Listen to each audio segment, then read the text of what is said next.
This story begins as a narration of its protagonist Charles Bronson as a vaudeville performance, alternating scenes from his childhood and youth up to his adulthood, narrating them as if he was in a theater in front of a live audience.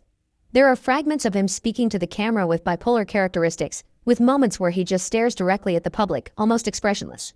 He comments that he always wanted to be famous, knowing he was made for better things, although the audience doesn't have a reaction to his words. Parallel to that, there are sequences where Bronson is shown severely wounded in a cage while having a violent encounter with security guards, denoting his aggressive attitude. Even with this unsettling scene, Bronson's theater persona laughs out loud, to later show a credit card that says this film is based on a true story. He comments that there wasn't something bad with his mind as a baby or a toddler, but as a kid, he started to rob, something that would piss his classmates, often getting into fights he always won. He even beat a teacher to the ground, throwing a table at him out of rage. Bronson had altercations at school that always ended with a call to his mother, but she used to ignore his conflicts. He explains that although he was always a violent child, he was not bad, as he still had his principles. He took the first job he could at a dinner restaurant, but used to steal when no one was around. Still, he shared the earnings with a colleague he had feelings about.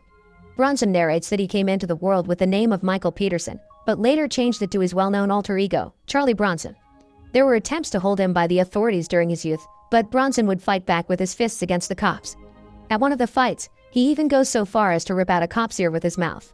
In 1974 England, he and his former co-worker Irene moved as a couple into a cheap home after having their baby.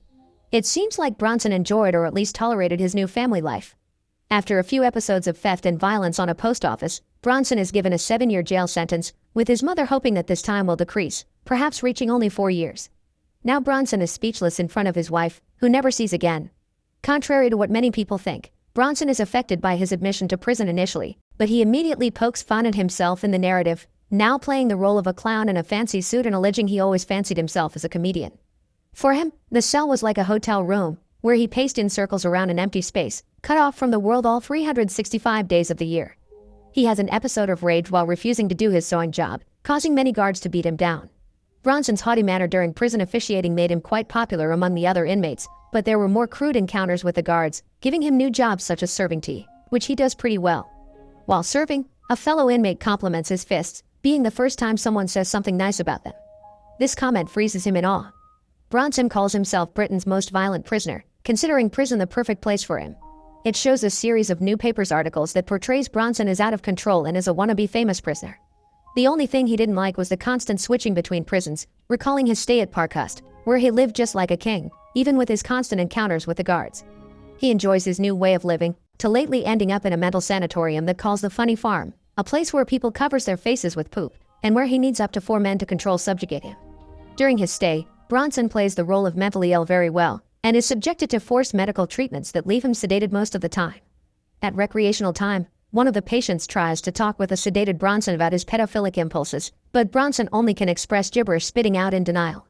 The few escape attempts are made in a dazed state that subdues and leaves him unable to even walk normally.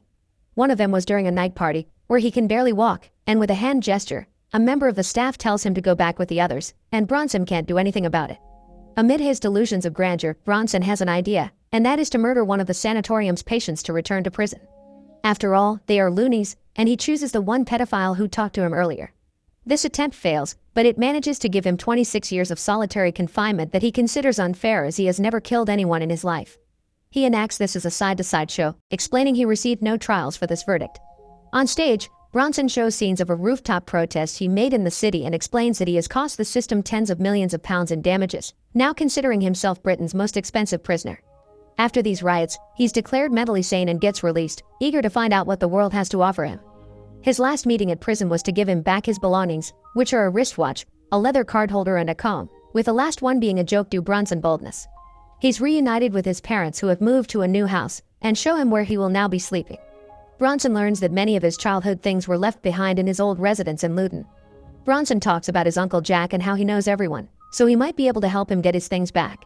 Bronson travels to Luton, where he meets his flamboyant Uncle Jack running a brothel that welcomes Bronson as an exotic figure.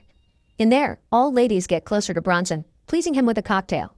There was also a familiar figure from Bronson's life at Luton, a former prison maid who praised Bronson's fists when serving tea. This fellow proposes a fighting business to Bronson, who needs a new stage name. After being denied the name Charlton Heston, his partner suggests Charles Bronson after the American actor, which he sticks with. The now-named Bronson sees an exotic pole dancer ends up crying as it is the first time he has seen a naked woman in years. One morning he talks to a girl named Allison, who works with his uncle. She compliments his scars and muscles, and kisses him passionately. Bronson allows this and then makes her his lover. His new job consists of bare-knuckle fistfights at farms and small rooms. He wins without much effort, sometimes indulging in taunts such as urinating on his opponent. Despite not having such a large starting pay, Bronson decides to continue, even taking on several opponents at once and defeating them for the entertainment of others. There comes the point where Bronson takes on a dog bare-knuckle, beating it. One day, Bronson confesses to Allison that he loves her while she's reading, but she admits loving Brian, her boyfriend who has a motorcycle. At Christmas, Bronson violently robs a jewelry store, taking a ring for Allison. He knocks a seller unconscious, and after the robbery, he tells a frightened saleswoman to not call the police until 15 minutes later. Having Allison in front of him, she tells Bronson that she doesn't love him because he has no ambition, and that's when Bronson offers her the ring. Unfortunately, she says she will marry Brian, leaving Bronson heartbroken, congratulating her. He later tells the audience that the saleswoman from the robbery actually called the police 15 minutes later, causing Bronson to return to jail after 69 days of freedom. When asked what he was doing during those 69 days, Bronson replies that he was building an empire, a silly reply for the prison governor.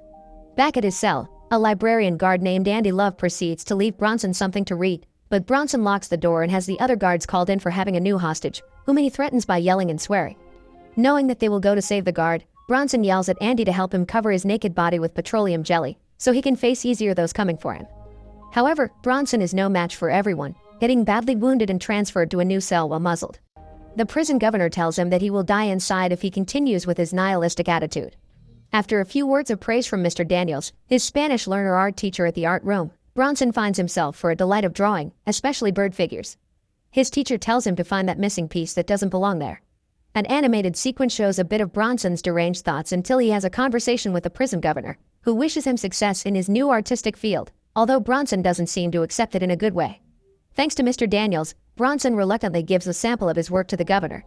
His teacher encourages him in his new projects, but due to an oversight in his communication, Bronson ends up attacking him from behind, believing Mr. Daniels wanted to take advantage out of his talent. After this, the audience cheers Bronson on stage, but he leaves the place after a few seconds. Bronson paints himself black in the art room after attacking his art teacher. He swears the guards he will kill Mr. Daniels, and when the prison governor asks him what he wants now from outside the room, Bronson replies that he wants music. He keeps his teacher bound and covered under a blanket while classical music plays outside. He's now busy making crafts and painting Mr. Daniels' face, but after a few moments, Bronson thinks he has finished his work of art, so he tells the guards that they can come in and save his hostage, prepared for the imminent combat. Although Bronson puts up a fight, the guards eventually subdue him until he's on the ground. There is a fade to black, and an on-screen text indicates that the real Charles Bronson has been in prison for 34 years, with 30 of them in solitary confinement with no apparent release date. A bloodied Bronson is shown inside a small cage that doesn't even allow him to sit up, making sounds of pain. A pair of guards close the doors that will give Bronson his last breath of fresh air before leaving him all alone. Make sure to subscribe and turn on notifications so you can watch more videos like this. Thanks for watching.